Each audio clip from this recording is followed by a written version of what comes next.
Today we're going to answer the question, can you make watercolor paintings glow? The three biggest tips on helping your watercolor paintings glow are: number 1, protect your whites. Number 2, increase your contrast. And number 3 is place warm colors next to your cool colors. About a month ago, I started this project of painting Jesus Christ for the Easter season, so I wanted to test something.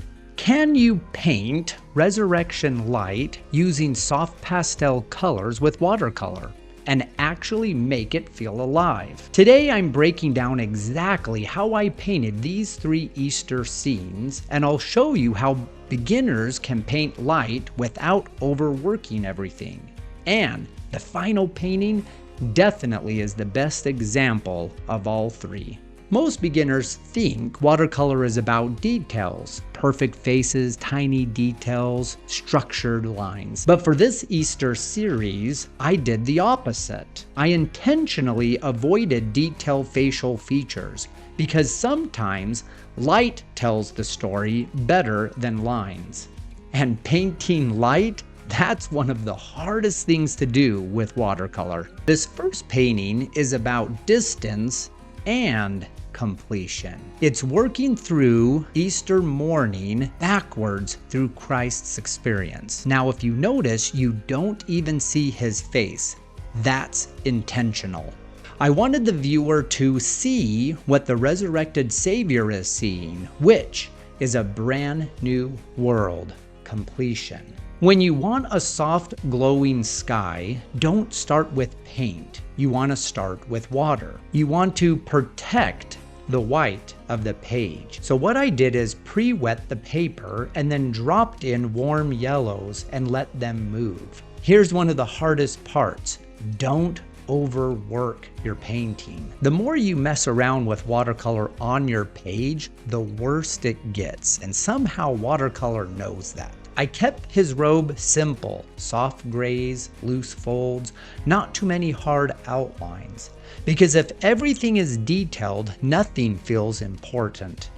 The background is hidden because of the new morning light. In this one, the light is the subject and the great possibility of a new life and a new world. The second painting, we move closer in. And sometimes beginner watercolor artists might panic with these scenes.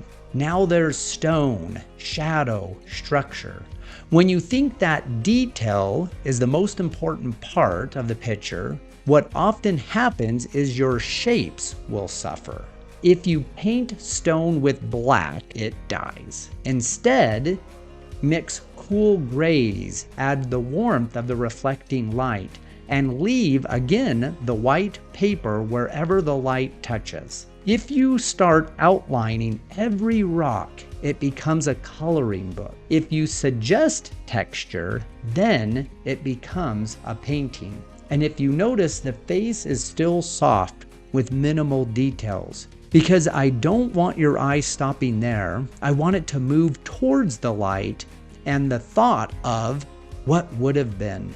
Now to the third painting, and this is where it can get risky. In this final painting, it only works because of the contrast, and this might be one of the most beginner mistakes.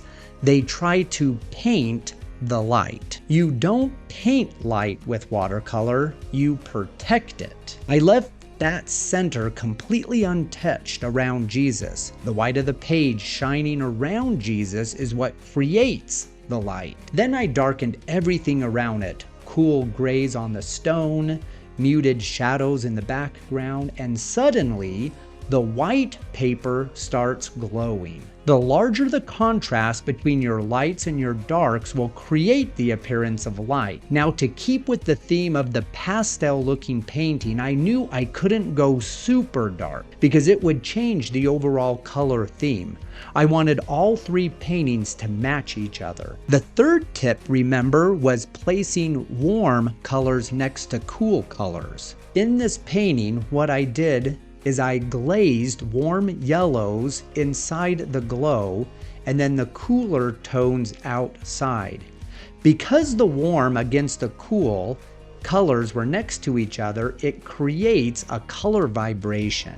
That vibration feels like light. So remember, the trick to painting light is painting everything around it darker. When I look at the three pictures together, they tell a story of progression. The first one is about distance, but more importantly, the new world because of Christ's resurrection. The second one tells about faith, meaning remembering the tomb of what might have been if it didn't happen. And then the final picture is the revelation of knowing that Christ lives, that he truly is the resurrected Savior. When light works, everything else falls in place. And honestly, that even works outside of paintings too. Thank you so very much for joining me on this Easter season.